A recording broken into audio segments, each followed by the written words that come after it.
Now, I'm recording all these recipes on the 1st of September. It's absolutely freezing, to tell you. It's like winter out there. And I'm recording summer recipes, which is a bit bizarre. So I went into Sainsbury's today to buy all my ingredients, and needless to say, the peaches were, and the nectarines were like bricks, and I needed a peach or a nectarine. So they had some mangoes, which were reduced, and I thought, oh, mango, that would be fine, and they're reduced, so I'll buy one of those. Well, it's so hard, I can't even get a knife into it. That's coming back. Then I couldn't buy what else, couldn't buy what else I wanted, but there were lots of mince pies on the shelf, so whoopie-doo, it's blooming Christmas. Anyway, I bought some strawberries, and I bought some grapes, and I bought a mango, which I can't use. But I have sliced my strawberries, halved my grapes, and then I've had to use a tin of pineapple, which I have in the cupboard for another recipe, which I plan to show you anon. And instead of ratafia biscuits, I bought my lovely gluten-free friend, Mr. Williams. I bought these, which one? This is Crumbles. Coconut macaroons. There's someone at the door. There with caller. Just put that on hold. Oh, that was our decorators coming to see if it's all right for them to decorate when we're on holiday. And look at, oh, he didn't give me a quote. He just said he'd do it. Oh, well, they're going to do it, whatever the quote. Anyway, so here I have, I've got my sliced strawberries at the bottom. Can you see there? Then I put the grapes at the top, and then I put pineapple.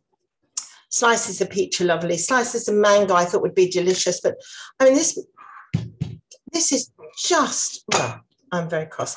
Now, I bought these for Martin simply because, I wasn't sure I could buy ratafia biscuits, although with mince pies out, I guess ratafia biscuits, which are quite Christmassy, were probably available. But I thought these are good because they are gluten-free. And it meant that I'm opening the recipe up to all sorts of people who can't eat other biscuits. And they are nice and they're chewy and delicious. So there were some with chocolate on, and I wasn't sure if the chocolate would do. If you want to at this point, you can put some liqueur on there. I'm not going to because Bob is sworn off alcohol at the moment. That won't last, will it? Then you dot the biscuits around. Well, I'm going to cut these up. I haven't decided how I'm going to do it yet. I'm going to cut these up and just sort of dot them around like that.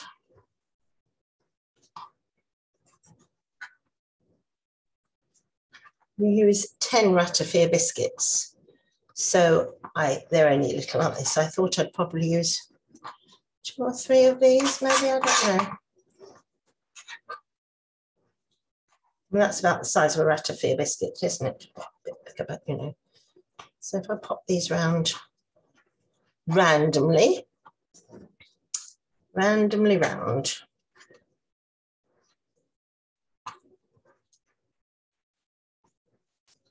Right, there we are. So that's all there is to it. I'm going to put all those crumbs on there as well because they won't be wasted. And then you spread it over. Now, once again, excuse me, I'm going to have another rant, kind of a fortnightly rant. Nothing I want is ever the quantity that I want. And I think it's because my recipes are old and maybe they've changed packaging. But this recipe, which is the Sainsbury's recipe, says 2 200ml tubs of creme fraiche. Now, 200ml tubs of creme fraiche don't exist. They are 300ml. So I didn't want any more than that. But this is Greek yogurt. And I decided that actually I like Greek yogurt probably more than creme fraiche, or at least as much. And it's more adaptable afterwards because I can just have it as my yogurt for dessert. So you spread this over the top. And this is 500 grams. And this you're supposed to have 400 grams. So I'm going to have a bit left, but who cares? Oops. But I won't have quite as much left as if I bought 600 grams. Does that make sense? Yes, it does make sense. It makes perfect sense, Carolyn. I must have the courage of her own convictions. So you spread that and you seal it, you know, like you would seal a pie. Seal it in carefully, like so. Sealed all the way around. And then you're going to chill it. we are making a creme brulee after all, which is what you do. You chill it, then we'll sprinkle it with sugar and grill it. Now, I have no idea where it is, and I'm quite annoyed that I appear to have lost it. I used to have a beautiful Royal Worcester souffle dish, which is what I used to make this in. I've made this loads of times. I love Greek yogurt, but I can't find it. I mean, it's not here. Not that I can't find it. It doesn't exist anymore. Don't know why. If you have, that would be ideal.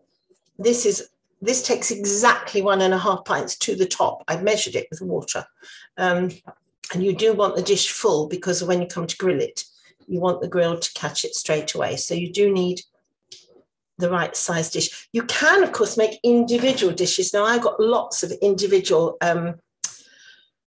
souffle dishes, you know, the little ones you get.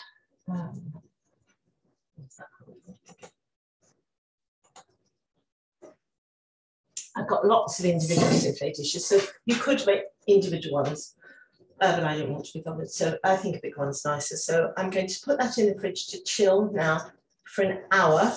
And when it says, in fact, I'm going to put it in for longer than that.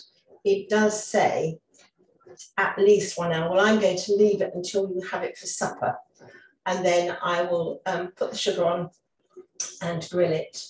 And unfortunately, you're going to see, I think it's the second video. This won't keep, it's only 3:30. The computer won't hold this video till then. So I'll probably have to do another little baby video of it finishing and the final finished object. I will put it under the grill, although I do have a cook's blowtorch. You might know I've got a cook's blowtorch.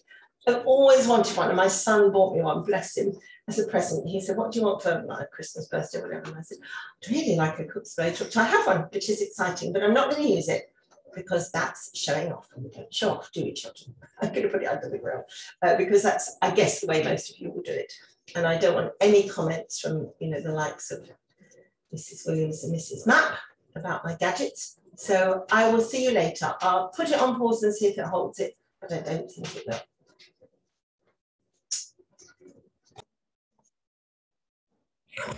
Okay, I've just done the last bit of the fruit brulee, and I actually didn't use quite as much sugar as they said. I think an awful lot of sugar, and I've got quite a lot of sugar on it. I used about 2.5 ounces. Anyway, I'll show you the final thing, shall I? I grilled it on the red hot grill, which is behind me. And there it is with the sugar caramelized. It hasn't caramelized completely evenly, but that's due to my pretty rubbish grill. I'm sure you've got a better grill than me. I could have done it, because with my blowtorch, it would have done it immaculately, but I needed to show you what it kind of looks like. And it has all caramelized. It's just some's gone more than others. It's all crispy. So if you leave that, that would be really crispy when I serve it. And that's that done. Okay, turn that off. So that's it.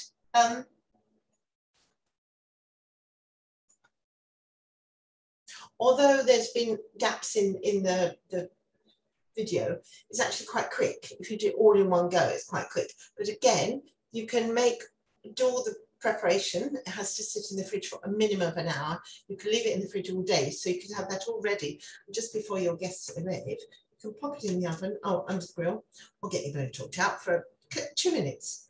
And then you're ready to serve. And you've got a delicious fresh fruit brulee. I hope you like it. I'm going off to have my supper soon. So bye-bye.